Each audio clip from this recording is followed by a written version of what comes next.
Hey, welcome to your day off. My name is Corey. Of course, sitting with my best bud, Tone. What's up, man? What's going on, best bud? Best bud. What's up, best bud? How you be, brother? Awesome, man. So, once again, we have to thank Premier Philadelphia for bringing us out. And Salon Centric. And Salon Center. Salon Centric put us in their VIP room, which has allowed us to kind of do our podcast thing this weekend. Yeah, we truly appreciate both them for allowing us to do our thing. Yeah, it's incredible, really. All right, we're winding down, man. I know we gotta pump up. We gotta get our bang on so we can bring the energy up a little bit. Yeah. Hey, so this is actually our second attempt at this podcast. We tried it once before, but somebody's internet sucks.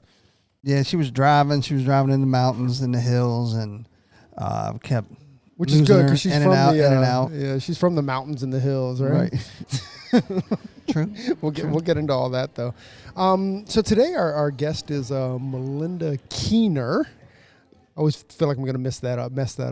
But yeah, like I said, we tried to sit down with her before and we just couldn't get a good internet connection. So I'm excited that we were both available to do it. This weekend. Yeah. So we like again. I mean, you brought it up. She has a pretty cool story. It's a story that I think a lot of people can relate to. 100%, right? And and hopefully you find some inspiration and find some, there's always hope. You're always going to face challenges and struggles, and you know what I mean? And it doesn't mean that that's where it ends, you know what I mean? Right. That can be where it begins. And so I'm totally looking forward to getting back into her story. Let's do it, man, shall we? Yep. So, Miss Melinda Keener, welcome to your day off. Hey, y'all. What's going on? What's up, buddy? I mean, just chilling. After a long day. Yeah, right? We should 2 days. We should have had her and Jess D talk to each other. I know, right? That would be great. One with a Philly accent, one with a Carolina accent. Oh, yeah, that'd be hilarious. Yeah, I try to do those accents from other places, and I'm terrible at it. That's exactly what Jess said, actually. I can't do it. You can't do it? You can't do it like a British accent? Try. Nope. I can't. I don't. What should I say? Give me something to say. Welcome to your day off. Yeah. I can't. Just try. Let's hear what it. Give me an example of what it sounds like, because right now I'm like having a brain fart. No, I mean that takes the fun out of it. Welcome to your day off. There you go. Terrible. Are we in England? Right. Shoot. Oh my God, that's so much fun. What's up, dog? I mean, so where are you from? With that accent, with your real accent, not the one that you put on. Oh, my regular talking. I am from a small town in North Carolina called Goldsboro. I'm about an hour east of Raleigh. 45 minutes if I'm going, faster than the speed limit. Faster than the speed limit. Yeah. There's probably no traffic jams, right? I mean, yeah, there is. I mean, like going to Raleigh. Like 10 cars, 12 cars? Hush. We have a lot. We have Teslas. Some people drive Teslas where I live. Right? What? They could probably really drive them, too. Like, you know what I mean? Open them up and boom, boom. Yeah, just like that. I didn't even realize they had electricity in North Carolina to be able to plug in the Tesla. We still use outhouses, okay? Right. Oh, my God. That's so awesome. So is that where are you still in North Carolina? Yeah, I am. I'm still there. I was born in Wilmington, which is obviously bigger. So whenever you say Wilmington, people are like, oh, yeah, I know where that's at. And then you say Goldsboro, and they're like, But, yeah, I moved to Goldsboro because my mom's family was from that area when I was about 5, and I've been there ever since. Is there a college in Goldsboro? We have a community college. I mean, that's about as good as it's going to get. But we have Mount Olive College. It used to be Mount Olive College, but now it's Mount Olive University. It's about 20 minutes from where I live. But if you like Mount Olive pickles... Y'all know what that is? Mount Olive pickle. What? Yeah, you see them all over the place. Yeah, they're like with a green top. Yeah. Yeah. Oh, yeah. That's from my hood. Oh, you're the pickle queen. I mean, they do have a pickle princess, but I was never doing that. I didn't do that. No. Is that like a homecoming queen or something? I reckon. I don't know. I've never even been. They have like a whole festival and everything. I ain't never been. Float. Like a pickle festival. Yeah. I ain't never been though. You've never been? You've never even witnessed the pickle? Inappropriate. No, I've never, ever been. Wow. I don't enjoy things like that. But where you were born, Wilmington, Yeah. We go to this beach called Wrightsville Beach right outside of there. We really like that beach. Yeah, Wrightsville's nice. Carolina Beach, But Wrightsville is really nice. Curie Beach is nice too, south of Carolina. And you said it correctly. I'm really proud of you for that. Thanks. Because a lot of time people say Kerr. Well, that's what I said at first when I was in this little mart. He goes, "It's Curry." Yeah, they Curry. get real offended. Okay. Real offended. Curry. You'll be saying that for the rest of your life. Yeah. How do they spell it? It's Kurre. R-E. Yeah, or RRE. I can't remember It's it. just one R. Is it? Just one R. Yeah. So we've been there the last couple of years. Oh, yeah. Curry? Yep. It's Curry Beach. Curry Beach. Can you get curry in Curry Beach? No, different kind of curry. Different kind of curry. Melinda, how'd you get into hairdressing? Well, honestly, like coming from a small town, you know, you're told basically like you'll never make money doing hair. And I never even thought about doing it. I really thought I'd be doing something in the medical field because that's what I had always grown up thinking that I had to do from a small town to make money. And I took a semester of anatomy and physiology and about threw up. So I was like, I'm definitely not cut out for that. What made you throw up? Like the graphic nature of it, or just how like, difficult the class was? No, not how difficult the class was, but just like dissecting things and like blood and I can't do it, you know? And so I remember coming home and I was like, Mama, I literally can't do that and at all. And she was like, well, Shug, why don't you go into hair? You've always been so good at hair and makeup. And I was like, Mama, and I'm not trying to be disrespectful because I wasn't trying to get my tail tore up, but I was like, Mama, I never even got regular haircuts and I never did my makeup. And I needed my lip waxed at like 15 and ain't nobody ever told me. So like, I don't think that's a good idea, but I went and, ended up loving it. And here I am 17, years later and all basically because of my mama telling me to do it. She's my biggest supporter, but I would have never even thought that I'd be doing what I'm doing now. Do it. That's pretty cool because most parents that we've heard on the podcast are like, kind of against it, like, yo, you're not going to amount to anything. It's a no nothing, And here you are, you have a mom that pushed you toward it. Oh yeah, that's pretty cool. Oh, she's real proud of me. All over her little Facebook because she's 71. She just turned 71, and she loves the Facebook, like loves it a lot, like a whole lot, like post everything like every 5 minutes. And so she'll be like, I just want to, thank God for my baby. She's just doing it. She's doing big things. And yeah, so she is my biggest supporter. She's how soon into hair school did you know, like, this is it? I mean, was it the first day or did it take a couple months? Or I remember being in like our beginners, because I went to a technical school. So I remember being in beginners and just being like, wow, this is like really cool. This is like really legit, And I remember them asking us like what our goals were, what would we want to do later on in our career. And I remember saying like, I want to be an educator and I'd love to, inspire the industry and someday create my own product line. Whoa. And I never thought that either of those things would come to pass, but I'm educating, and so I don't know. Like cosmetology school was kind of crazy for me. That's the reason why I wanted to go into education, just because I felt there was a lot of things that were lacking. And now I get to teach in school, so that's awesome.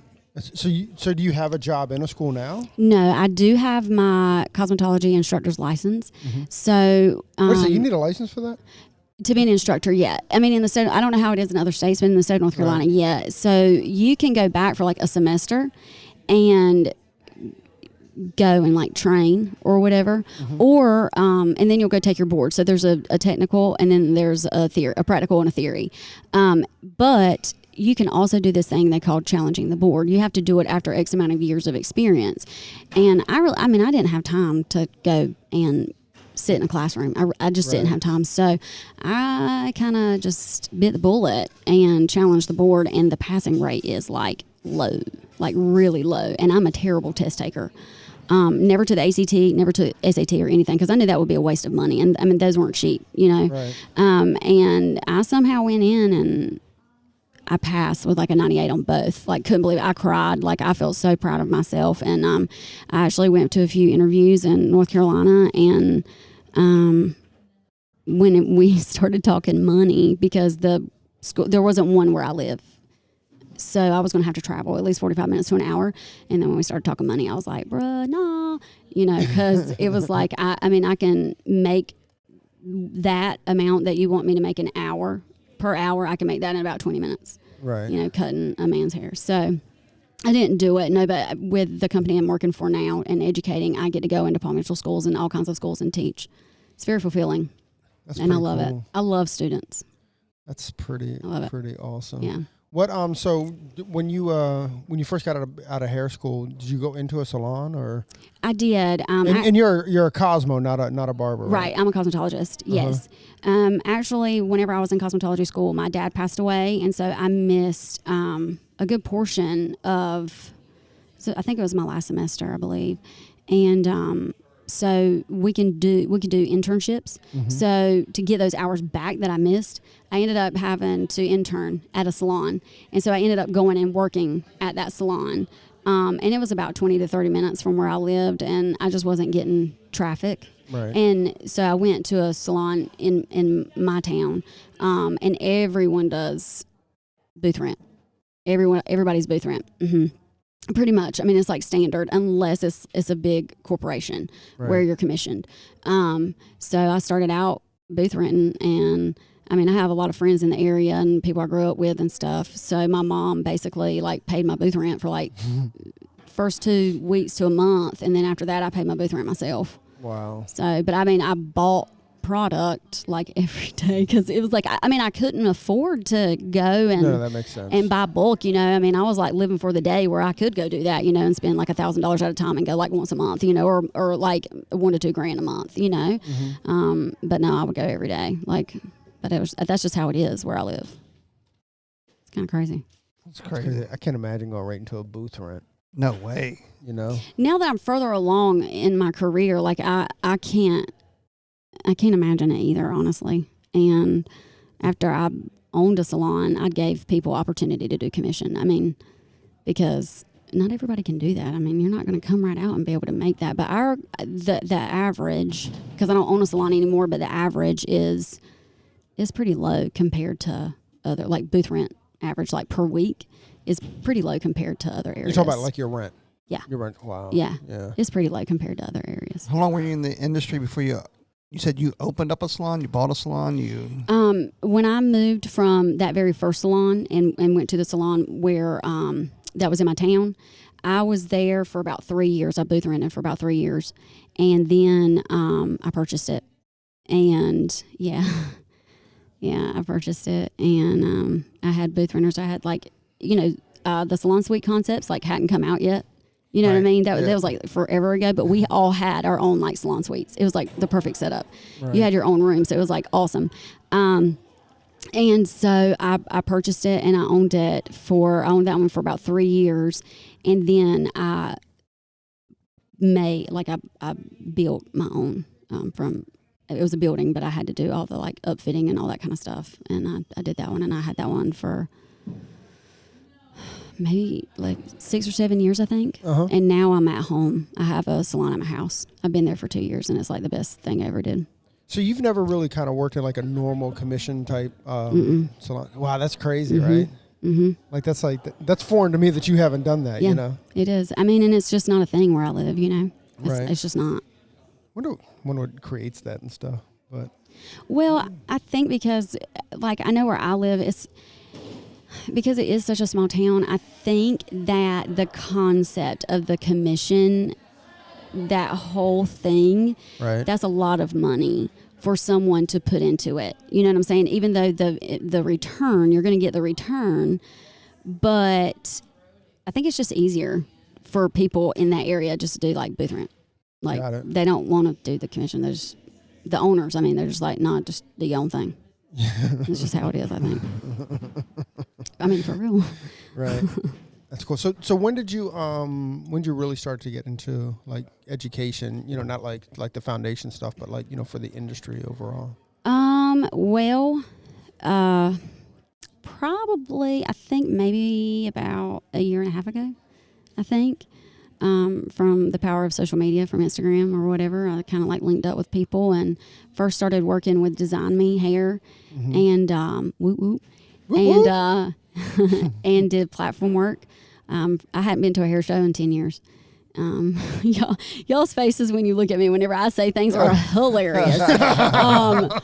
But it's just the truth. I hadn't been to a show in 10 years, and then I got on with them, and they were just like, "Hey, I went and met the CEO, Saphir. I went and met him in DC to promote a class with myself, Don Godfrey, and Sarah Lou, who's hairstylist Michelle. And so I went to go meet him to see if he'd sponsor our class, and I went, and I don't know, I think he liked me and said I was cool, and he asked me to work at Chicago, and I went and I did it, and did platform work for the first time. I'd never done it. That's hilarious. And I felt like a fish out of water, but I wasn't. I mean, it was kind of like an eye-opening experience, like, you know. Were you nervous? Not really. No, I mean, I was nervous, like, to an extent, but I just kind of lived by the motto of, like, just being yourself. And I feel like that's what attracts people to me, I guess, because I'm very transparent. So I did that, and I did Orlando last year. I did Philly last year for them. Mm-hmm. And go ahead. Okay. And then when we did our class, when I did my class in Raleigh, our Pixie Social class, Pete Thomas from Hanzo was there and had said something about, like, I'd love to have you on our team. And I was like, bro, yes, I'd love to be on your team. Like, I for real would, because cutting is my thing. Right. And, yeah, like, it never called me. And so I was like, okay, psych. Obviously, right. You know, they ain't want me, you know what I'm saying? And back in January of this year, I got, like, a phone call from him out of the blue and asked me to be on the team. Yeah. And I was like, I'm sorry, what? And yeah, so I mean, that's kind of how I got started. That's amazing. I'm super blessed, and I'm, like, fulfilling dreams I never thought that, like, I could. Like, small town girl, you know, like, with a very, very poor upbringing, doing things. So that's cool. Pretty cool. So how did you? Your mom's got to be. I mean, she's the Facebook queen, so she's got to see what, like, kind of what you've been up to. I mean, she must be just incredibly proud of you. She is. I told you to start hair school. Yeah, you know, I mean, she doesn't take credit for it. I mean, bless her heart, she don't even do her own hair half time. But you know, but yeah, she is, like, super proud of me. You know, and I think growing up, I didn't have a good relationship with my dad. He just wasn't, like, a good dude. You know, and so my mom was always the positive Patty, and, you know, basically told me and my brothers, like, do whatever you want that makes you happy. Money will come when it comes. And I live by that, you know, and she's just, my mama lives with me. I mean, my mom lives in my bonus. My mom, like, worked hard for us. Do you live with her, or does she live with you? She lives with me. Okay. Yeah. My mama worked real hard for us. And, I mean, there were times I remember, like, my mama, we would be eating, and my mama would be like, we'd say, Mama, ain't you hungry? You know, ain't you going to eat? And she was like, no, I'm not hungry, but it's because we didn't have enough. And my mom worked. I mean, like, not W-O-R-K. Like, it's W-E-R-K. Like, my mom worked. And it was just, like, still never enough, you know. And when it came time for her to retire and stuff like that, like, she moved in with me. She don't pay bills at my house. I mean, she wants to, like, pay for the trash pickup and stuff like that. So I let her, you know what I mean? She helps with my kids, and you know, but my mom, like, did everything for us, and there's no reason why she should have to pay for anything at all. Y'all, like, for real, like, I can't even. No, that's good. I mean, I feel you. Yeah. You know, I mean, that's how much love you have from your mom. She sacrificed so much to give, you know, everything she had to you guys. You know she did. And you're just paying it forward to her. I mean, you know, Mom, it's time for you to relax. Yeah, and that's what she does. I mean, she'll be like, I'm going home, and she'll go upstairs to the bonus room and just chill, you know. And I mean, you know, she worked a lot. Like, I was a cheerleader and stuff like that, and she did everything she could to pay for that kind of stuff. My brother's played sports, and she did what she could, you know. But she wasn't able to be very involved because of having to work, you know. And I know that as a parent now, for me, it's kind of like, man, you know, I want to have something to show for, like, all my work. And, you know, I look back so many times, like, for her, it's kind of like she didn't have a lot to show for it.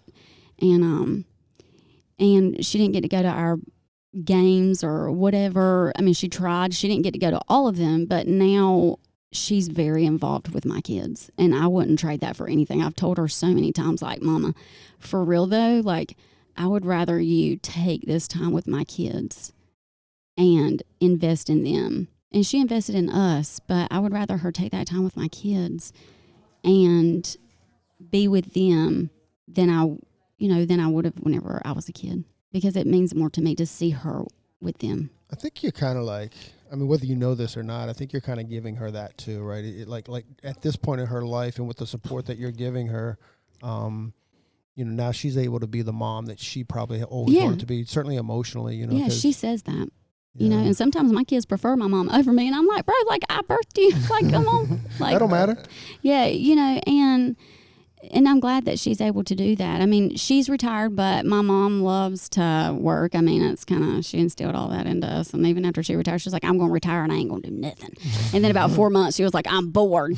And she had been volunteering. And so she works for, she's a volunteer coordinator for a hospice agency. Oh, glad she picked a light job in retirement. Right. But you know what, though? There's things that people do that is meant for them. And that's the thing that my mom is meant to do. Like, I've never heard anybody say a bad word about my mom, like, ever. I mean, obviously they ain't gonna say that in my face because, like, I slapped somebody in the throat. But I mean, like, there's never ever been anything ever negative said about her. I mean, she's just a good woman, a very good woman. Does your brother have that same kind of relationship with her? Yeah, well, I mean, we all do. Like, both of my brothers, and our work ethics are the same because that's what we saw. I mean, my dad hardly ever worked; he was not, But yeah, was he in your life your whole childhood, or they separated? They separated a lot. Like, I wouldn't say he was father of the year by any means. I mean, like, at all. I mean, my dad basically told me whenever I was a kid that I wouldn't amount to SHIT, right? And that I wouldn't do anything, and that I'd be nothing. Right. So anything that I do now, I'm like, rub that in your face, But no, I like, he just wasn't an involved person. Like, I mean, I have a lot of confidence. I had to teach myself that. My dad was never that dad that was like, you're so pretty, like anything. He said, you're pretty with that mustache. No, bro, like I couldn't even get that from him. He'd be like, girl, you look busted. No, I mean, he was hateful. He was like a douche, right. And I was like that to both me and my brothers. And it's like, I don't even understand how he could procreate, and I'm not being ugly. It's just how it was. Like, I mean, very emotionally abusive and sometimes physically abusive and to all of us. And you would think, that would tear me down. But I remember being like 11 or 12 years old, and girls need that from their dad. They need that encouragement from their dad because that really sets them up for their mate for the rest of their life. I fully believe that. And I never got that from him at all. But I remember at like 11, 12 years old, I remember standing in front of the mirror and just being like, you are beautiful. And I would have to tell myself that. I mean, my mama would tell me that all the time, you know what I'm saying? But you're my mama, so you're going to say that anyway. I mean, it could be butt ugly, and you still think I was cute because I was yours, right. But, I mean, I remember standing in front of the mirror and being like, you are worth it. Like, you are beautiful. You are going to do big things. Where do you think you got that, though? I mean, 11 years old, I mean, we live in our insecurity first. Like what, I guess I just don't understand how you found that. I kind of honestly got tired of being told I was a piece of shit and I wouldn't amount to nothing. Nothing. Yeah. Right. And I knew, like, I'm very determined and I'm stubborn as crap and opinionated, and honest and just real and raw. And I was like, I can do whatever I want to do and I'm going to do it. And even at that age, I mean, I'd always been like that.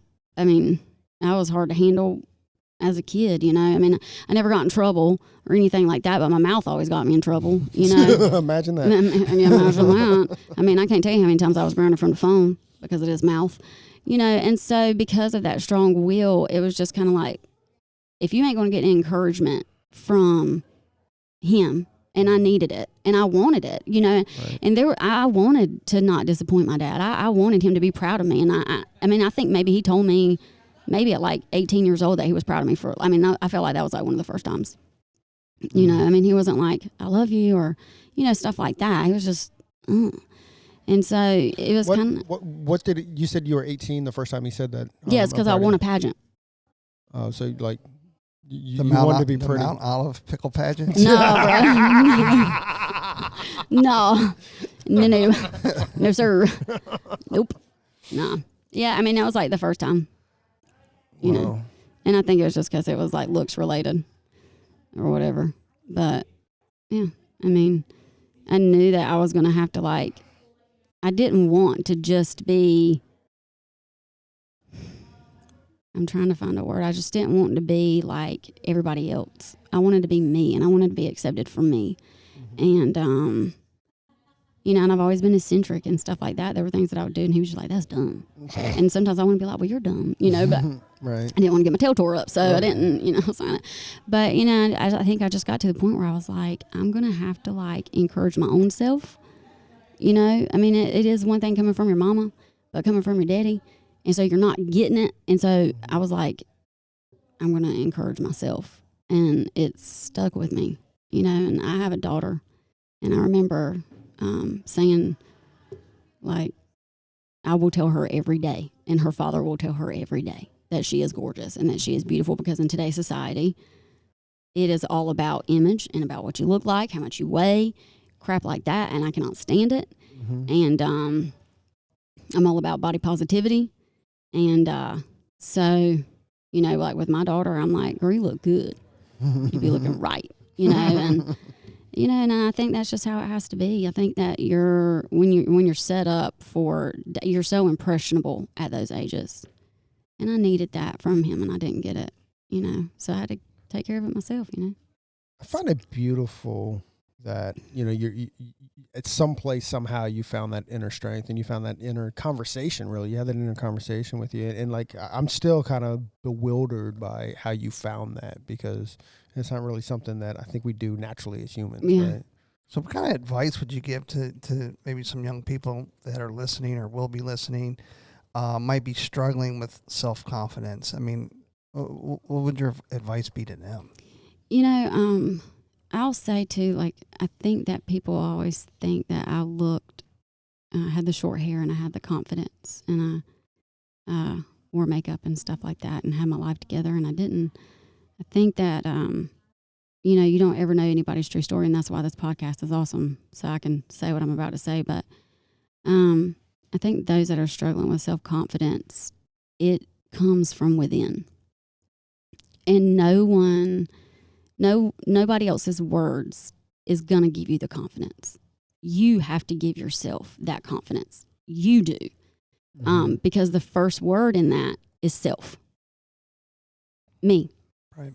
And that's why I had to decide, boo, if you're going to do it, you're going to do it. And so I would tell everyone, if you struggle with self-confidence, go look in the mirror, because there's nothing more intimidating and making you more vulnerable than going and looking in the mirror and setting yourself up to say that to yourself. And it was hard for me at first to do that. Mm-hmm. And I think that especially females, and there's males out there that struggle with it too, but they don't say it, you know. Speaking positivity into yourself in the mirror is one of the best things that I ever did. And I encourage so many people to do that, to give yourself that pep talk. The beauty about that is that, because all you guys can look at me and I could tell you what I want you to think about me. But when I look at it in a mirror, and you can't lie to yourself. No. You have to be vulnerable. You have to approach that inner, whatever that is. That inner you. Yeah, that's not giving you the self-confidence, you know, and really pour it out and lay it out. That's beautiful. And I think a lot of times the reason why people have a hard time with that vulnerability, especially in the mirror, is because they're so fixated on the things that have been told to them by other people, that's what they see when they look in the mirror. And to be able to block that crap out and to see yourself for who you truly are, and to look in the mirror and be like, you are beautiful, no matter what anybody else says. It is hard, but you'll break down that barrier. Do it every day. And I challenge people to do that, because it will help. I mean, everybody is influenced by other people. And the words that people say, somebody might say something positive about me, but if you say something negative about me, and think about it too, like if someone says something negative about you, especially like to you, or you hear it through the grapevine, that's going to stick out more to you. The negativity is going to stick out more to you than the positivity. 100%. And so breaking down those walls and those barriers to be you and to be 100% you and to be able to talk in that mirror to yourself is so impactful. Yeah, I'm in all of you right now. Just allowing yourself to just not only be vulnerable on the podcast, but to bring that to our audience, because I know a lot of people struggle with that, but a lot of people try to cover it up or try to mask it and try to be who everybody thinks they should be. I think that's the human experience. I think we do try to mask that, and we do try. Listen, there's nobody at this table that hasn't done it. Yeah. So again, like even what I said earlier, I'm just bewildered that you were able to find whatever that path was past that. I'm just bewildered that you were able to find that, and just I'm really, really amazed by you. And thank you. It's pretty cool. I'm so glad we didn't get the other podcast, because this is like a totally different feeling. She's not trying not to rear end the guy in front of her. Right. Trying not to get a ticket. Trying to keep my clean slate. I ain't never got a ticket. You know what I'm saying? Hey. People think that I'm wealthy. Like I carry Louis Vuitton bags and stuff like that. Boo, I worked hard for that crap. Like people think I'm wealthy, and I grew up wealthy, and then I grew up with a silver spoon in my mouth. No, I grew up in a trailer park, and like some rundown ones. And we used to have to move. My mama wouldn't be embarrassed that I'm about to say this, because it's just the truth. Sometimes they couldn't make rent, so we just had to pack up and go somewhere else. You know what I mean? People think I grew up wealthy. I grew up poorthy. Like for reals. Right. You grew up loved. Yeah, 100%. And people are always like money, money, money, money, money. I grew up with no money, and I was loved by my mama. Yep. My brothers used to beat the crap out of me to teach me how to fight, but they loved me too. You know what I'm saying? Right. But and it is about that. For sure. I wouldn't mess with her. I wouldn't mess with me neither, because you try to keep that crazy down deep. You know what I'm saying? I don't like bringing that out. That's that. Whatever. But she can go crazy. Yeah. Okay. All right, so we're gonna make it a little lighter. So let's get to your social media. Because you, coming from a small town, and this is the great thing about social media. We've talked about this on the podcast before. You can be anywhere now, including a small town, and become a big timer and an influencer in our industry, no matter where you are. Before social media, you had to be either in New York, LA, somewhere in the big cities, or we've talked about it many times. But now you can be anywhere, and if you put in the work and the effort, and obviously you have the skill, you can. You can do it anywhere. Yeah. People always say something to me about my social media and about how many followers I have, and I don't really feel like I have a lot. I was in Target the other day, and this lady comes up to me, and I'd seen her before, and she was creeping me, and I was like, what the poop is that? And so I walk into the makeup aisle, and she was like, I follow you on Instagram. And I was like, okay, hey, what's your name? Stuff like that. And you just don't really realize the power of it. And then she was like, but you're so funny. You are so funny, and you look the exact same on Instagram as you do in real life, and you're funny, and you're like that in real life. It's crazy. I wouldn't have expected that. Especially someone of your caliber. And I was like, but of my caliber, I'm not anybody. I'm you. I'm the same person. I'm appreciative of social media, 100%, and where I'm at. But at the end of the day, I'm just me, and social media doesn't make me any different than anybody else. You know what I'm saying? It's definitely made an impact. It's given me a platform, and I'm extremely thankful for it. But at the end of the day, I'm just me. Did you start when you first started in the social, like Melinda, the hairstylist? Did you start it on Facebook, or did you have a MySpace? I used to have a MySpace back in the day. But I could never figure out how to make the music go and your background's any different, so I just quit with that. No, actually I have two really good friends are married. It's kind of funny. encouraged me to do a blog. Their names are Dustin and Regina Gurley. And they encouraged me to do a blog, and like I could never write for crap. I was like, I can't be writing. Like I didn't do good on papers, but I type and write blogs the same way that I talk. And so then they were like, you really need to do a YouTube channel. And I was like, because the way that my voice sounds, because I am a hick, like, I was like, I'm not doing it. And that first video was like 30 to 45 minutes, y'all. I'm not even playing. And I was like petrified, and it was awful. And, but Regina was like, people need to hear your voice. You've got some things to say. You've got things to say. And so I did that, and then that got to be a whole lot because editing videos a lot, like especially when you ain't experienced. And then I started Instagram, but the thing is like I was just trying to get my like work out there. That might have been like 4 years ago, and I mean 3 years ago I was charging like $85 for a cut and a color. So I was trying like a cut and a color. So I was trying. I wasn't making no money. I mean, I was like making nothing. So I was posting my work, but I didn't understand it like at all. And then one day I posted a selfie, and like my phone like died because I didn't have notifications turned off, and it was like like kept going off, and I was like, what the crap? And from that point forward, it kind of occurred to me, oh, okay, well, like, people like short hair on females, so like maybe this is a thing. So that's where I started, and now I'm here. Now you're here. I guess I'm here to stay, I reckon. Right. I mean, it's been a whirlwind, but yeah, I mean, I didn't know what I was doing. So back me up. When did you post that first short hair picture? Maybe like maybe 2.5, maybe 3 years ago. I think maybe 2.5. 2.5 years ago. Maybe 2.5, 3 years ago. So this last 2.5 years has been a ride. It's been insane because I was supposed to be moving into a different salon. The DOT was demolishing the one that I was in for a road expansion, and I had to build the salon at my house. So I had a lot of changes. So I built the salon at my house, and then it was like after that, all the social media stuff started, all the opportunities started, and it was bananas. But I feel like it happened the way that it was supposed to.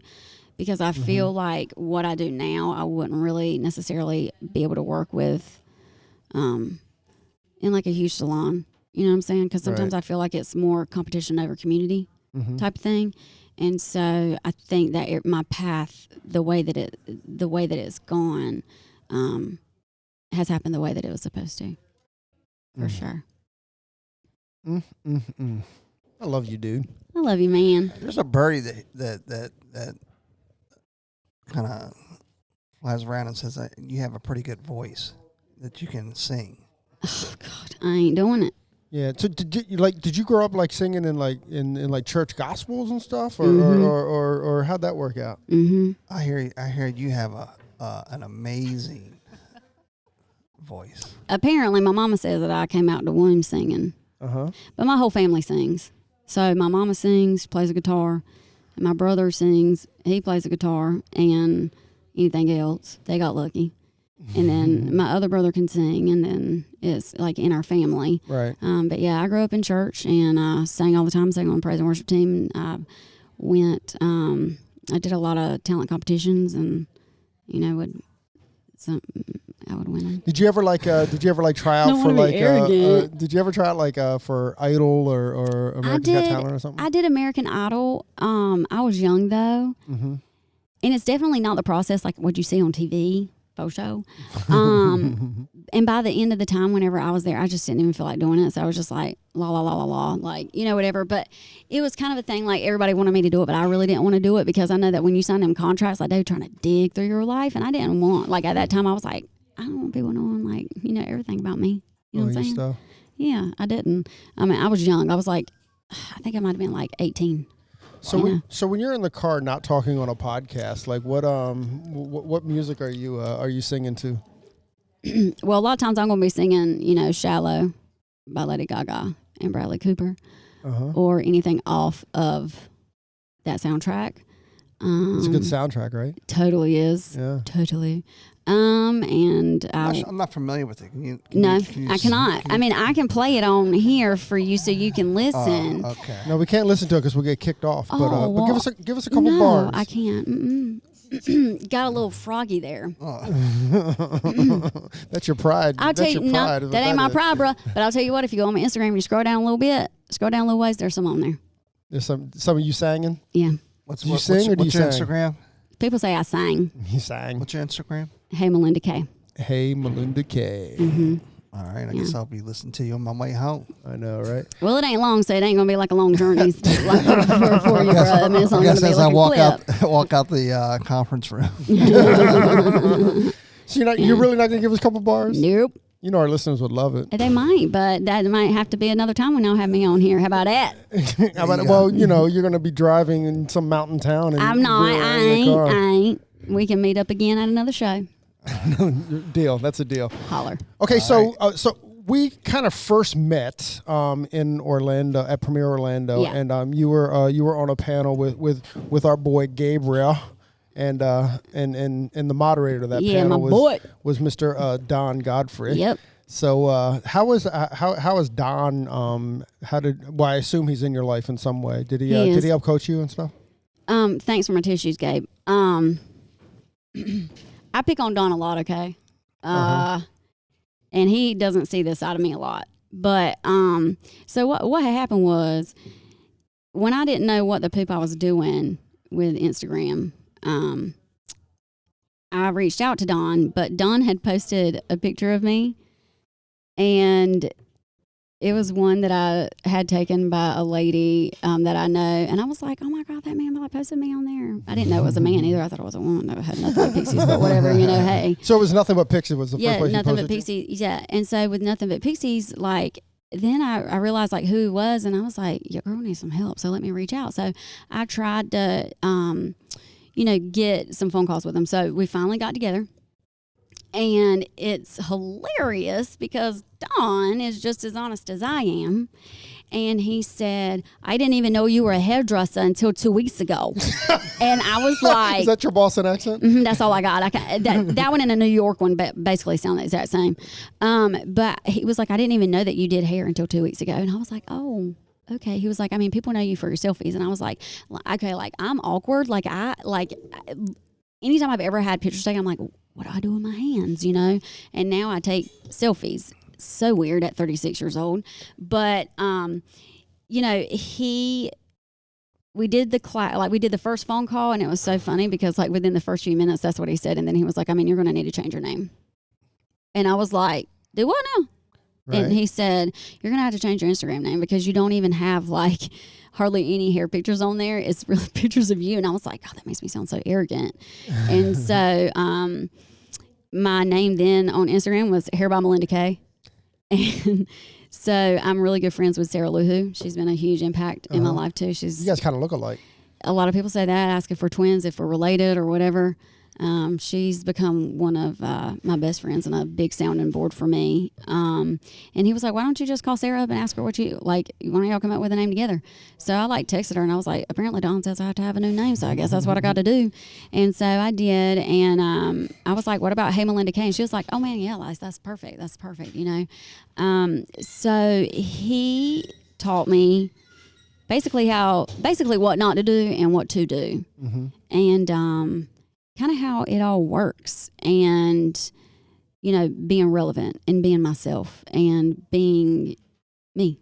Mm-hmm. And basically he's the one that hooked me up with Design Me. Get out, really? Yeah, but you want me to tell you the story on how that happened? No, we don't have to talk about that one right now. Oh, I'm sorry. What was that, Don? We can save that one for later. Oh, no, we're going to do it now because I feel like we have a touch of time, and I will make it short. So whenever I said that I went and met with Design Me, the CEO, this was at a DC show, we were going to be having our class, our Pixie Social class, me, him, Michelle, and Sarah. He was like, we were on a conference call with Sarah, and he said, "Yeah, Melinda, I'm going." This is what was it, a week or two? He was like, "I'm going to be going to the DC show, so why don't you meet me up there and we'll talk to Saphir about sponsoring our class." And I was like, "All right, cool, man." So I get it. I'd never been on a trip by myself anywhere, at all. Right. And so I like get a train ticket, and I go to DC, get this like super cute hotel room. Not that I was like living large. And Don texted me the night before and was like, I'll see you tomorrow. I'm catching the early train. So I get up at the butt crack of dawn, and I'm like, yo, bro, you in town? This joker calls me, and I was like, oh, heck no, because I know that this dude is not standing me up. Bro, he stood me up. He was like, I missed my train. I was like, you do not know me like that. Like, for real. Like, I'm in a place I don't even know these people, and like I'm having to go up here and meet some man I don't even know. What if he's like a freaking stalker or gonna kill me? You know what I'm saying? And I was like, I'm done with you, or whatever. So then like I told Sarah that day, I was like, I'm not going. I'm pissed at Don. Like, I'm never gonna talk to him again. And she was like, well, you still need to go because it's for a class. And I was like, shut up. Because she was in Europe at the time, I think. Yeah. And she was like, if I was there, I would go. I'm mad at Dawn too. And I was like, let's all just be mad at Dawn. So like I end up getting dressed and getting ready, and I go and I meet Saphir, and it went really well. I mean, he sponsored our class. And then on top of that, what was even funnier, that's whenever he asked me if I wanted to do the show for him. And I was like, bump you, Dawn, I don't need you. You know? So then he calls me that day, and he was like, how did it go? And I was like, it was better because you weren't there. And he was like, oh, so it was good that I missed my train. And I was like, I'm still pissed at you for missing the train, so don't try to say that. I said, yes, because I actually got to talk. But yeah, I mean, But the thing that she didn't talk about was that she got there. She was nervous to meet him. I was. She pretty much got hired that day to like, he had nobody there at the booth either. So he was solo at the booth. So she started selling at the show, not even expecting to sell. And Saphir was telling me, it's like, yeah, she can sell shit. It's like, she was selling like to every single person, like Adam's house cat, as she calls it. So. But it's just like, but that's what he saw, because that was almost like a trial without even really being in a trial. Because she's like, oh, do you want me to hang? Do you need help? I see you by yourself. And well, because I didn't have anywhere to be though. Like my train wasn't leaving for another 3 hours, and I didn't have anything to do. It wasn't like I knew anybody. And apparently she got stood up. She was selling tons and tons. Stood up. Yeah, I mean, she was selling tons of product that day. Yeah, I was, because I was like, I mean, I don't have anything to do. Can I just hang out? I mean, I know we just met, but like, can I just hang out? I ain't good at selling nothing. Like, I'm gonna go ahead and tell you, I can stand here and just talk to him about the product. Like, I'm good with that. And he was like, yeah, totally cool. And then like within 20 minutes, I think I'd sold like $500 worth of stuff. And he was like, have you ever done this before? And I was like, no, I mean, I just like the product, so I can sell it. You know, I can tell. You're a salesperson, apparently. Well, you know, my mom is in sales, and so is my oldest brother. And I remember saying, like, I ain't never going to be in sales because I can't do that. Yeah, that's what I do now, because I work with Hattori Hanzo shears, and like that's part of our thing. That's part of your gig too. Yeah. Hey Don, so when Melinda first reached out to you about her Instagram, what were the fatal flaws that you saw going on with her account? And be nice, Donald. Well, don't be nice. This is not the time to be nice. It's the time to be honest. The main thing when I first start meeting anyone or say anything to anyone in regards to the page is I want to look at that page the same exact way the client looks at it. So like, I don't want everyone's like, oh, did you look at my page yet? And I'm like, no, I want to look at it when I'm on the phone with you on the first call, because I want to give you my instant reaction of how I feel that anybody going to your page for the very first time is going to kind of look at it. So, I mean, she had the good content, she had the good value, but the brand name just didn't match to what the pictures was. So there's main 3 things that I tell every single person in regards to social media. You need the brand, you need the great content, and then you need the advertising. So she had the content already that was killing it. She just didn't have the name that matched the content. So she was able to get to level 3 really quick because that name change and then just mixing in her work at the same time frame, she exploded quick. I didn't have to really spend that much time with her. So we were already at level 3 after the second or third call, because then I started giving her massive amounts of features on Nothing But Pixies, which grew her audience because the Pixie community is huge. Right. And now slowly everyone that started coming to my page didn't just follow for what I posted. All of a sudden it became the Pixie community where everyone now talks to each other. Not just her and Sarah, but Caitlin Hubert that was here yesterday. Yeah. Right. Now there's this whole group of everyone that just chat, because they're all like trying to become the Pixie influencers. Yeah. So just like in the hair world, there's the Pixie influencers at the same time frame, which Design Me works with, and all the other companies that are trying to sell their brushes and stuff like that, or whatever other brands. I mean, they're reaching out to them to be like, hey, can you use our product on your styling tools? because I realized that the content photos and the videos are what's selling, because now it's the short hair influences where now she's inspiring so many more people to even get to that next level to have like 5,000. So kind of like with Gabe, like he's got Renee. He's got Short and Sweet 827 that she's growing huge now too. And it's like she's kicking the traffic back to Gabe because she's doing amazing videos and pitches. But it all started with like, hey, I'd love to be featured on your page. And I'm like, you have good content. I'm like, if I send you some of my swag, do you mind taking content for me? Mm-hmm. So that's where that Nothing But Pixies kind of turned into the swag part, where I think Melinda has my whole collection. So I do. you have all the clothing? Mm-hmm. Every bit of it. I wear that fitting T-shirt like there ain't no tomorrow. It gets washed all the time because I wear it so much. And the fitting hoodie, and the fitting beanie, and the Nothing But Pixies, and the Wicked Dope. Mm-hmm. So everything. Yep. because now she supports me by sending me content photos and making me money, because then they're gonna buy it because I posted her picture on my page. But so. I mean, Don and I have become really good friends. I mean, there's not many people where you can actually. I give him a hard time, and he takes it. And there's not many times that you can do that. You know what I mean? The reason we did our class last year was because I have lupus and I have RA, and I had told him like, yeah, dude, like, my daughter basically told me I'm gonna have to find something else to do. You know, I'm like exhausted and I hurt all the time, and he was like, no, like we're not gonna do that. He said we're gonna do some classes. So that's how we got our classes started, because he actually really cares about me. You know, you don't always have that, and so you know, we did the class, and that's where I met Pete Thomas for Hanzo, and got started with them. But honestly, if it wasn't for Don, he's like my brother from another mother. Mm-hmm. You know, if it wasn't for Don, I wouldn't be sitting here. It's amazing. And I give him a very hard time, and he takes it. I'm used to it. I'm the baby in the family, so I had the older brother and sister. That's always just, it's been like cracking on me since I was little. So Sarcasm 101 is something that we have in Boston. So, but I don't give it back because I know I'm going to get hit worse with my and that's so smart. It's so smart, and he just lets me do it. And if I feel like I'm wrong, I'll tell him I'm sorry. You know, I love him.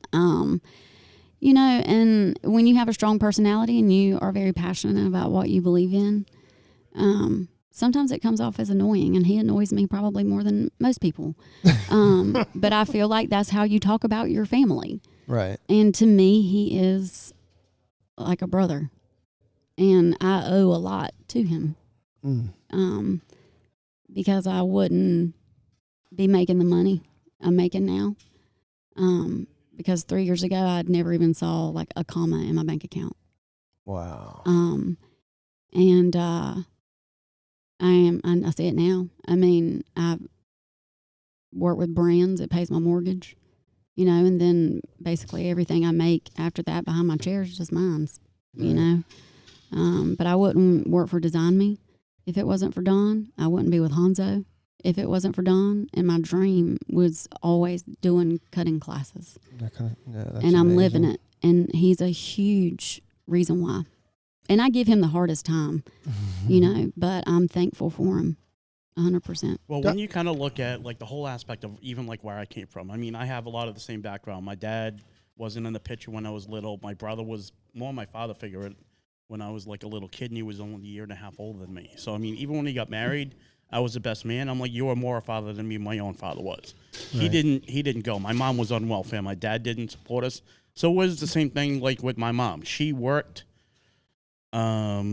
under the table helping this rich girl clean her house. And there'd be days we like, oh, we're having craft dinner again. Oh, we're having meatloaf again. It was like the same thing because we're getting welfare, but it's a matter she made the stuff better. And she always made sure, same thing. Oh, aren't you going to eat, Ma?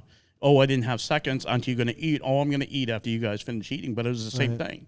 She didn't eat as much. She ate what we didn't eat because she wanted to make sure the three of us. But so I didn't know her story had the same background of what I was growing up in. But the reason I like helping so many of these people is because I had that same story. I don't want any of these people to kind of go through the aspect of what I did as a kid. Right. And if I can get my value in return because I got so many followers and reach, I want to keep that support.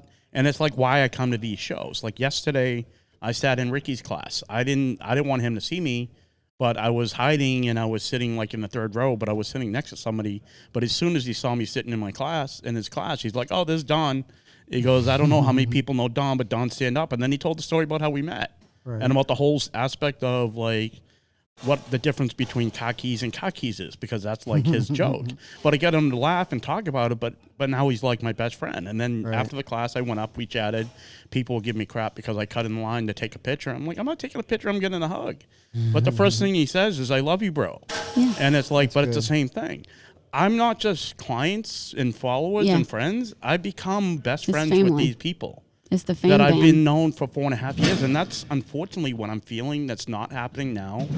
That too many people now in Instagram world are just trying to get followers, but they're not trying to get to the point of them meeting people socially wise. That the difference that you see on these shows here, I didn't know half of the people. I don't know their following count, but it's just a matter of they're not engaging as much as that they should be. And they're not being as social as the people were 2.5 years ago, 3 years ago. Yeah. So I'm seeing the trends where people need to be more social. They need to connect more. They need to not just watch Ricky, but sit there and talk to him and find out what happened with his accident, find out how he's doing, find out why his voice is not better yet, because they don't realize what happened to him in November. But I know you guys just did an interview with him yesterday and stuff too, but I can't wait to listen to that one. But I mean, when I heard about that accident, I wanted to fly to L.A. I was going to spend my own money to go visit him in the hospital, but I couldn't because of when it was. But it was hurting me badly when to not be in L.A. and be able to visit in the hospital and check in on him. But I was getting updates from Brizzer on DMs and But I mean, it just every one person I help is just they're my brothers now. I'm not your brother or sister. Thank you. I mean, sister from another mister. Right.